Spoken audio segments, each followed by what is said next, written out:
নমস্কাৰ সকলোকে মোৰ অন্য এটা ভিডিঅ'লৈ আপোনালোকক সকলোকে স্বাগতম জনালোঁ আৰু আমি আছোঁ যোৰহাটত আৰু আজি আমি যাম যোৰহাটত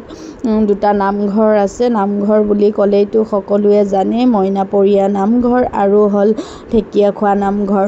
আৰু আমাৰ ঘৰৰ পৰা অলপ আছে ওচৰত বুলিও ক'ব নোৱাৰোঁ একেবাৰে দূৰত বুলিও ক'ব নোৱাৰোঁ যোৰহাটতে আৰু আমি ওলালোঁ বাইদেউ ভিনদেউহঁত প্ৰথম আহিছে যোৰহাটলৈ ভাবিলোঁ ফুৰাই লৈ আহোঁ অকণমান ভাল পাব আৰু এয়া আমি আহি পালোঁ মইনাপৰীয়া নামঘৰ আহিয়ে আমি চাকি ধূপ তেল এনেকৈ লৈ ল'লোঁ আৰু লৈয়ে আমি নামঘৰৰ ভিতৰত সোমালোঁ আৰু ইয়াতে মানে ভাদ মাহত মানুহ বহুত বেছি হয় ভাল লাগে কিন্তু এতিয়াতো ভাদ মাহ নহয় আৰু সেইকাৰণে মানুহৰ ভিৰ খুবেই কম আৰু মই বিয়াৰ পিছতে আহিছিলোঁ মোৰ হাজবেণ্ড আৰু মোৰ শাহুমাৰ লগত আৰু এইবাৰ ছেকেণ্ড টাইম আহিছোঁ মই ভালে লাগিছে দেখিছেনে ইয়াতে কি ধুনীয়াকৈ চাকি দিয়া জেগা বনাই দিছে পকাৰে আৰু ইয়াতে সকলো ভক্তই চাকি জ্বলাব পাৰে ধুনীয়াকৈ আৰু আমিও চাকি জ্বলালোঁ ইয়াতে আৰু একদম মানুহ নাছিল দেখিছেনে চাকি এয়া জেগাখিনি দেখিয়ে গম পাইছে খালী খালী হৈ আছে আৰু আমি চাকি জ্বলালোঁ আৰু নামঘৰত ধুনীয়াকৈ সোমাই তাত তামোল পাণ দি আমি সেৱা কৰিলোঁ আৰু তাৰপিছত আমি মইনাপৰীয়া নামঘৰৰ পৰা ওলাই দিলোঁ গাড়ীত তাৰপিছতে আহি পালোঁ আমি ঢেকীয়াখোৱা নামঘৰ আৰু ঢেকীয়াখোৱা নামঘৰ পায়ে আৰু খেলা বস্তুৰ দোকানবিলাক দেখি সপোনক মানে সকলো বস্তুৱেই লাগে আৰু মই কিবাকৈ তাক ফুচুলাই লৈ গ'লোঁ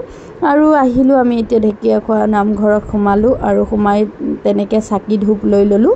আৰু ইয়াতেও একদম একাষৰীয়াকৈ এনেকৈ চাকি জ্বলোৱা জেগাটো বনাই দিছে এয়া পকাৰে ইমান ধুনীয়াকৈ বনাই দিছে আৰু ইয়াতে অলপ মানুহ পাইছোঁ আমি চাকি দেখি আপোনালোকে গম পাব মানুহ আছিলে সেইদিনাখনে আৰু আমি এনেকৈ চাকি ধূপ জ্বলাই ল'লোঁ এয়া দেখিছেনে তাৰপিছতে আমি আহিলোঁ নামঘৰত ভিতৰত সোমালোঁ তাতো অকণমান লাইন ধৰিব লগা হ'ল মানুহ আছিলেতো তাৰপিছত আমি তাত তামোল পাণ দি পইচা এটা দি পেলাই এনেকৈ সেৱা কৰিলোঁ আৰু সেৱা কৰি তাৰ পৰা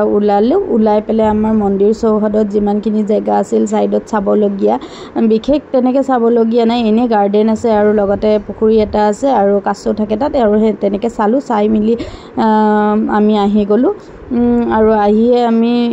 ফ্ৰণ্টৰ দোকানখনত মানে নামঘৰৰ ফ্ৰণ্টৰ দোকানখনৰ পৰা চাকি ধূপ লৈছিলোঁ তাতে আমি চেণ্ডেল থৈছিলোঁ আৰু লৈ মেলি আহি কিবা এটা খাই ল'লোঁ ৰাতিপুৱাৰ পৰা যিহেতুকে একোৱে খোৱা নাছিলোঁ আৰু খাই বৈ আমি আমাৰ ননন্দৰ ঘৰলৈ গ'লোঁ আজিৰ ভিডিঅ'টো ইয়াতে এৰিলোঁ টাটা।